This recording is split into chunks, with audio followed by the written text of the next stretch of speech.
Alors, bienvenue à notre live hebdomadaire. Aujourd'hui, nous allons parler d'identité.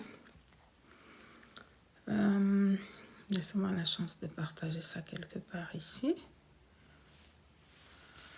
Bienvenue, bienvenue, bienvenue. Est-ce que je vais avoir le temps de partager? Bon, on va y aller. On va y aller live là parce que j'ai pas beaucoup de temps aujourd'hui et je tenais quand même à respecter mon engagement hebdomadaire.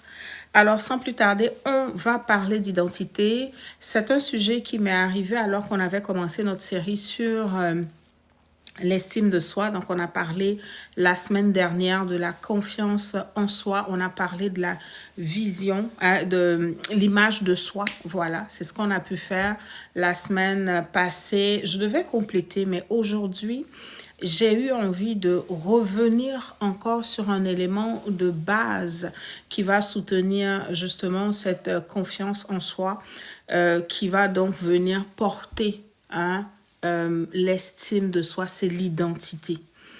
Et l'identité aujourd'hui, je vais vous la narrer sous la forme d'une histoire. Une histoire que vous avez peut-être déjà vécue sans forcément en prendre conscience. Merci et bienvenue sur ce live. N'hésitez pas à tapoter, à mettre des cœurs. N'hésitez pas à partager ce live avec d'autres personnes à qui cela fera extrêmement de bien.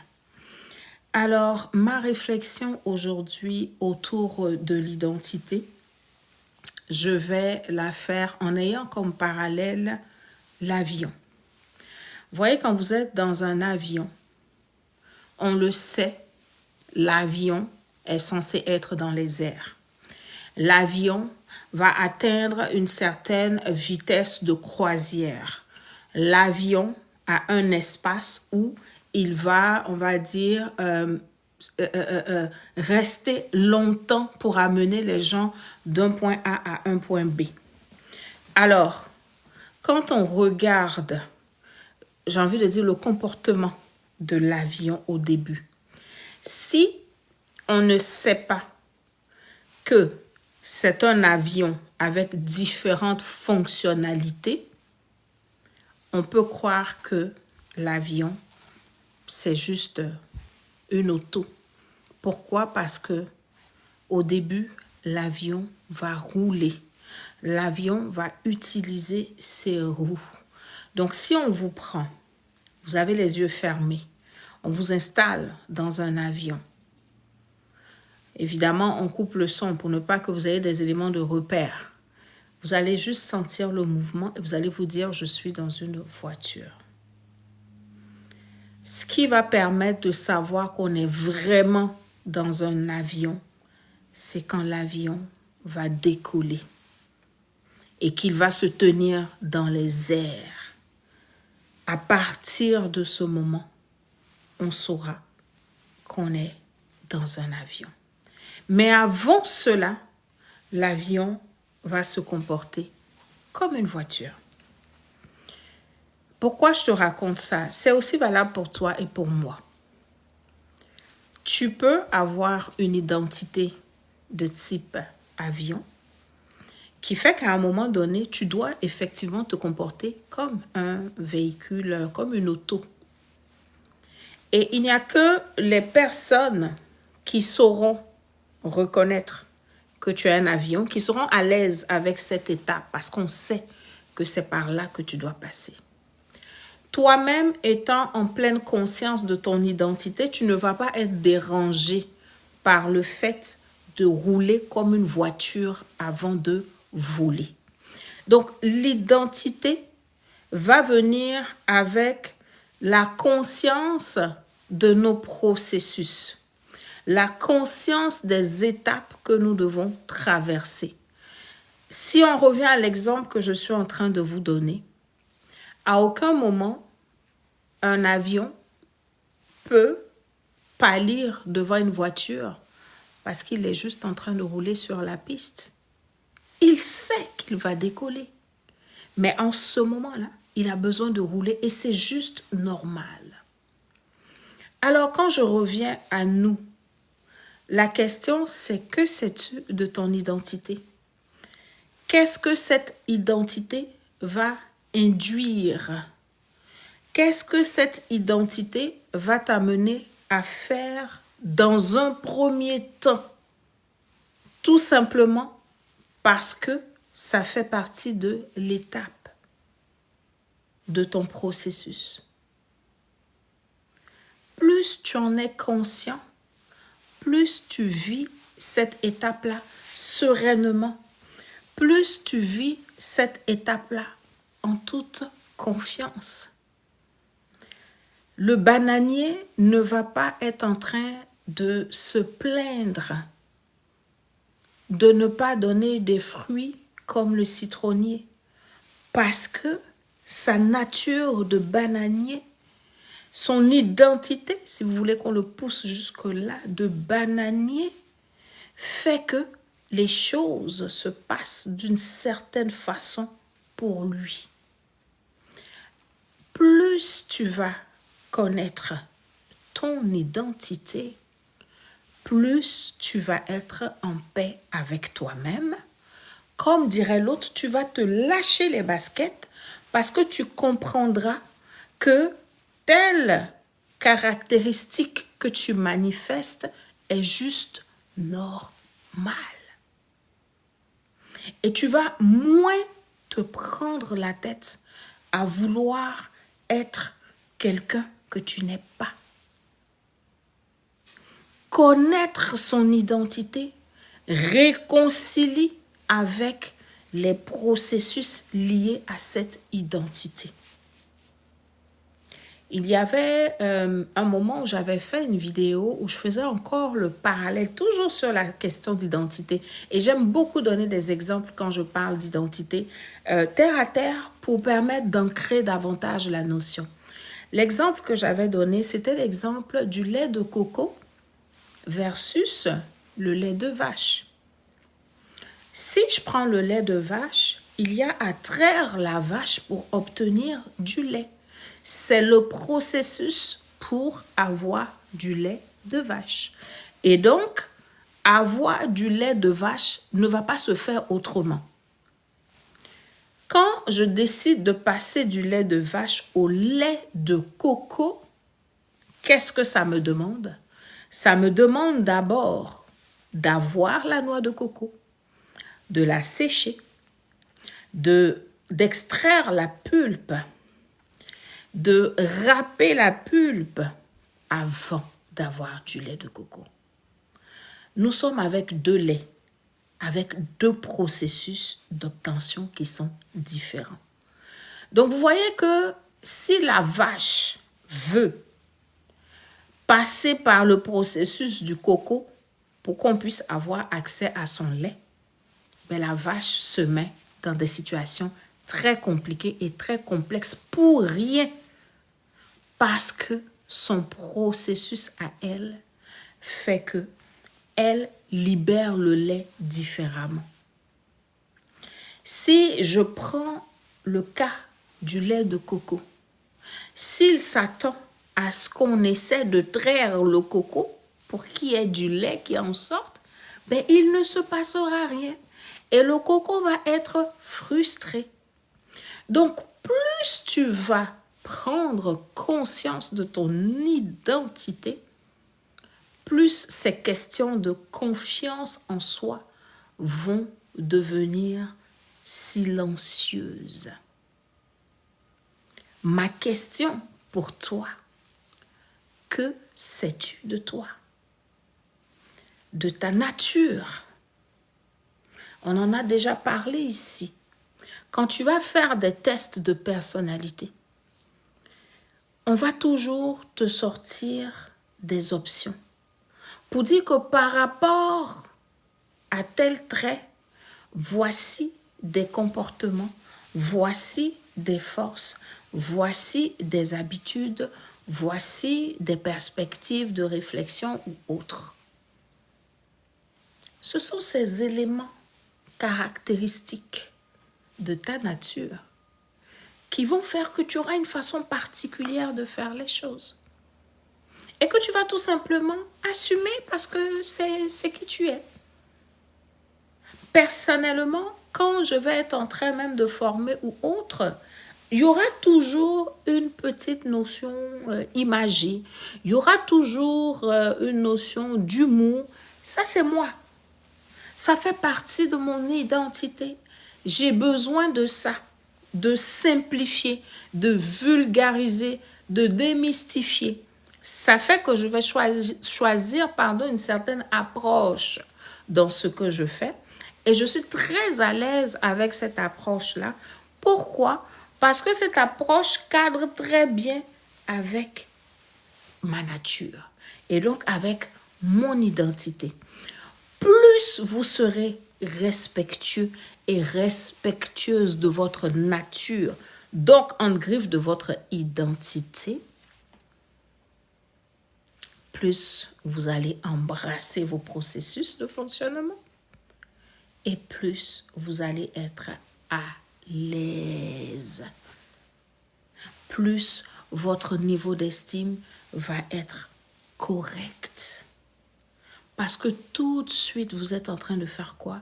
Vous êtes en train d'éliminer les comparaisons inutiles. Vous êtes en train d'éliminer les pressions inutiles. Vous êtes en train de vous libérer de l'approbation des autres. Vous ne serez pas en train de vouloir vous conformer à quoi que ce soit, mais vous serez en train de prendre conscience de qui vous êtes et de travailler, d'évoluer conformément à ce qui vous êtes. Et vous êtes, pardon. Et vous n'aurez pas le temps de justifier pourquoi moi, en tant qu'avion, je dois d'abord rouler avant de décoller. On le sait, c'est comme ça que les avions fonctionnent. Point barre. Quelqu'un qui connaît un avion et qui a déjà observé le fonctionnement d'un avion ne viendra pas vous embêter avec cette étape parce que la personne sait que ça fait partie du processus. Que sais-tu de toi? Qu'est-ce que ton entourage sait de toi?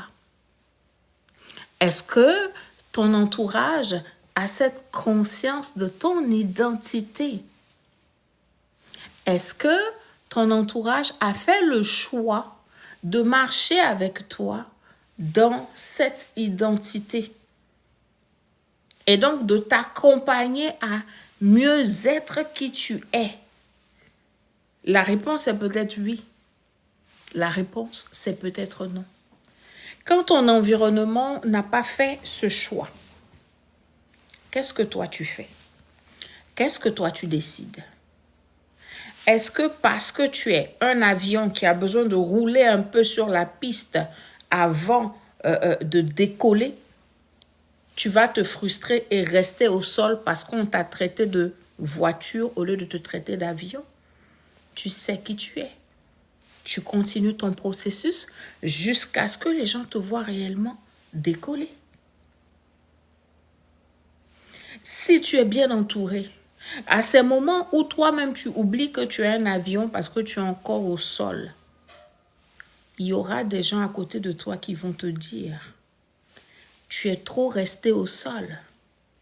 Roule, accélère, parce que tu dois décoller. » L'identité va venir, j'ai envie de dire, avec un code de conduite. L'identité va venir avec des façons de faire. L'identité va venir avec un ordre des choses. Et c'est tout ça qui te met à l'aise.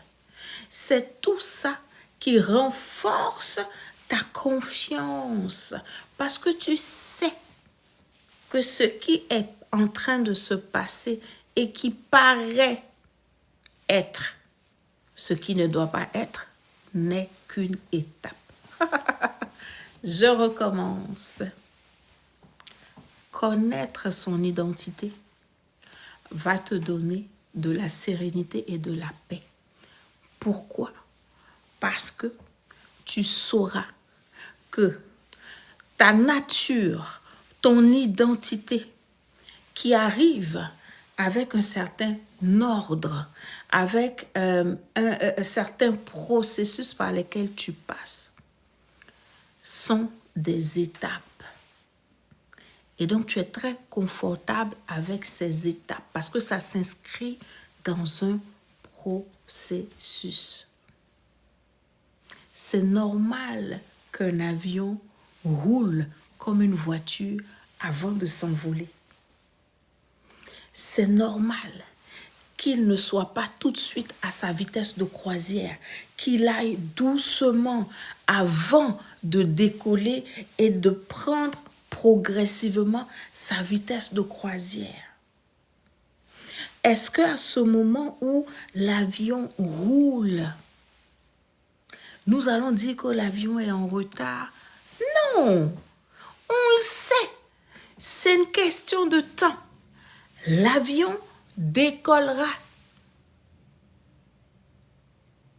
Est-ce que nous allons commencer à douter de la nature de l'avion parce qu'il est en train de rouler sur une piste d'atterrissage ou une piste de décollage? Non, ça fait partie du processus.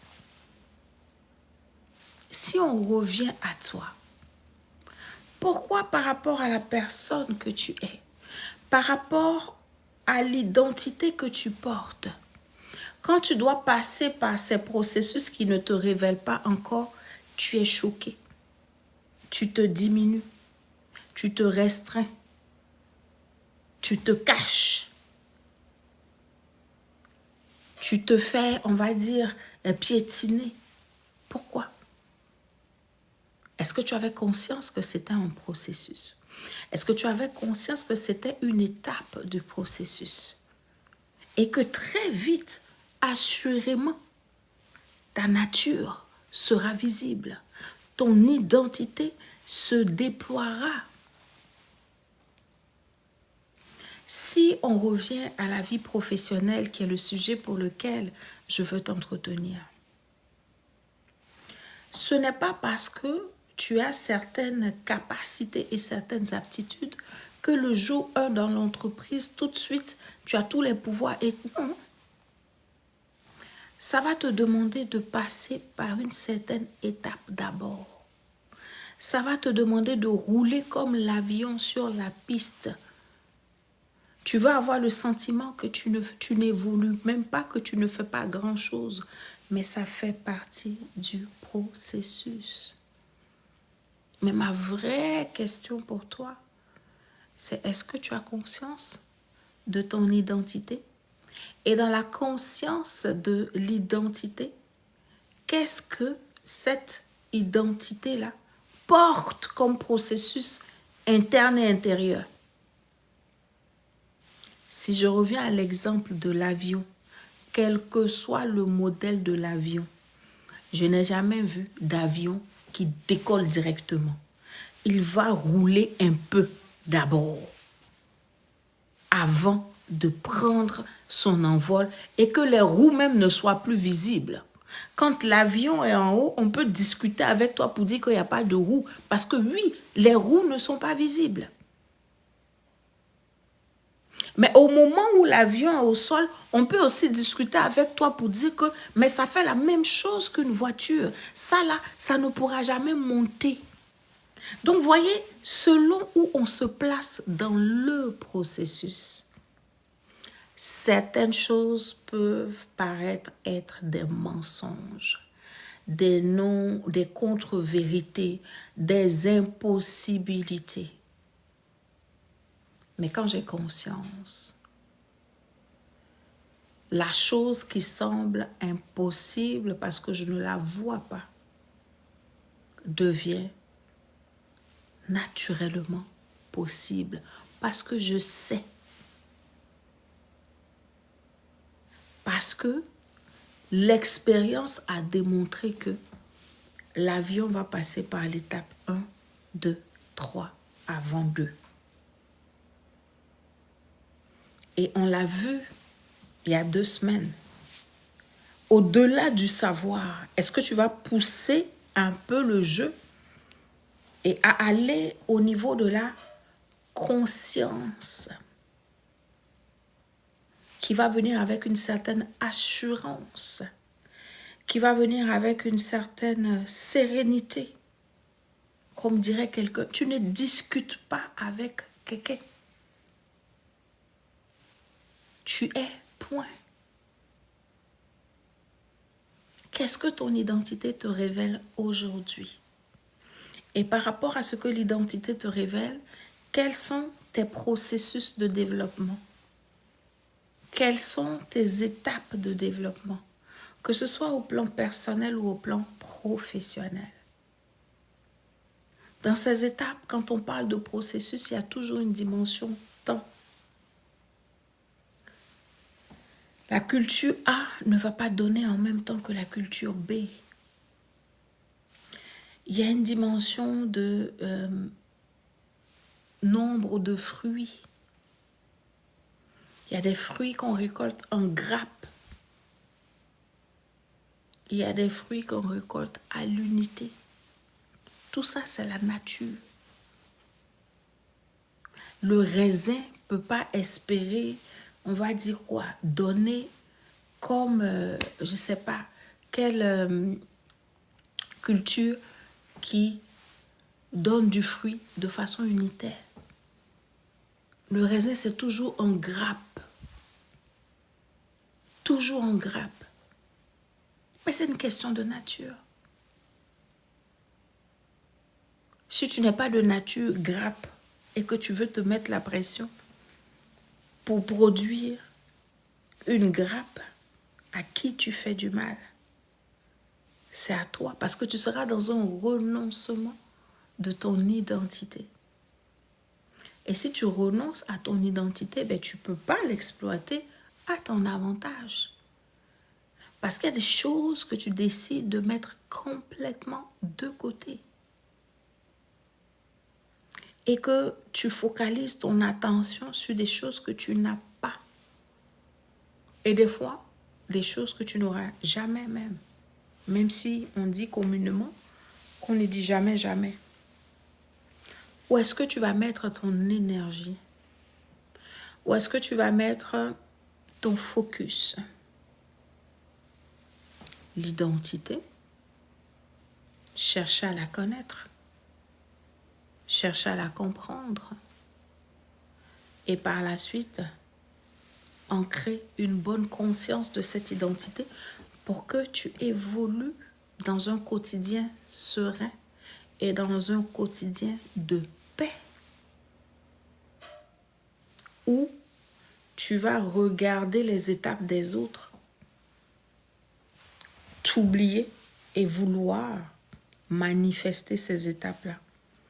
Alors que si tu t'assieds bien, que tu fais un travail de conscience de soi, qui va commencer par la connaissance de soi, tu vas découvrir que mais tout est OK avec toi.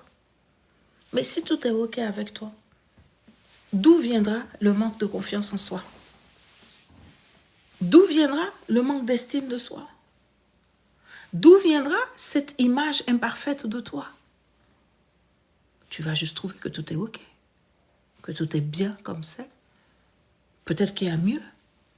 Peut-être que ça aurait pu être parfait. Mais ce qui n'est pas pire, comme on dit ici, c'est pas pire et tu l'accueilles pleinement, sereinement. Aujourd'hui, c'est ça que je voulais te partager. Cette petite parenthèse, un appendice autour de l'identité pour t'aider à réaliser que tu ne pourras pas aller loin dans ton niveau d'estime de soi si la case identité, tu n'y travailles pas. En termes de connaissance et surtout en termes de conscience. Et j'ai pris le parallèle avec l'avion en disant, il y a une partie du processus d'atterrissage ou de décollage qui peut être très semblable à une voiture qui roule. Mais ce n'est pas parce que pendant un moment, l'avion a besoin de se tenir sur ses roues pour rouler comme un véhicule, que ça fait de lui une auto. Il reste un avion. C'est juste que c'est une étape.